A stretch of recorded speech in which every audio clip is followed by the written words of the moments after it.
Okay, ORPRB strategy, that is what we are going to say in this session. So ORPRB strategy is nothing but open range, previous range, breakout or breakdown strategy. So what actually we need is like, we need to know where we have to enter, to know what is the entry point, or to choose whether we can enter in the stock or not. You need to check at least minimum some 10 or 15 weeks data. And then you also need to check the 1 year data using daily or weekly time frame.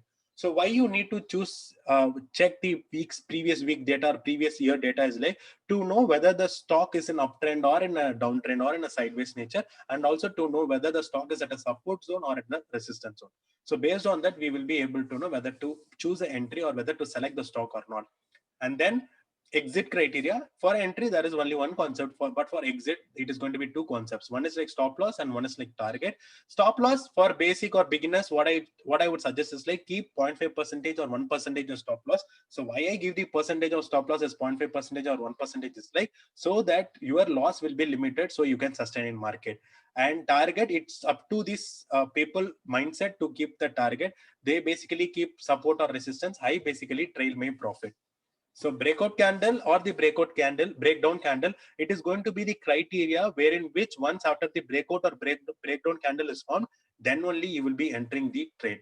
So as per the ORPRB strategy, we need to wait for the previous range, previous day high or previous day low to break, and also the 30 minutes high or the 30 minutes low to break to decide whether to go for an entry or not. And volume plays a major role in choosing the entry based on the breakout candle. For example, the breakout candle volume is very less, but the breakout candle is good, but that can be a trap sometimes because the participants involved in the breakout candle is very less. So always volume is very important in whatever concept I teach. So now let's move on further into this video.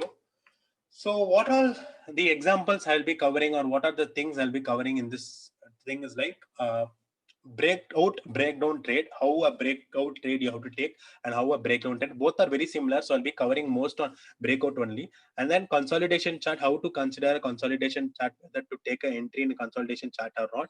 And what are the charts to avoid? Basically, I don't prefer charts with wicks, and also basically I don't prefer charts with big candle. So why big candle? I will tell you that. So this video is a teaser or sort of a trailer. So I have been sent or uploaded in YouTube. So I would request each and everyone to at least give some 100 likes so that, and give your comments so that I will upload the rest part of the session also in YouTube.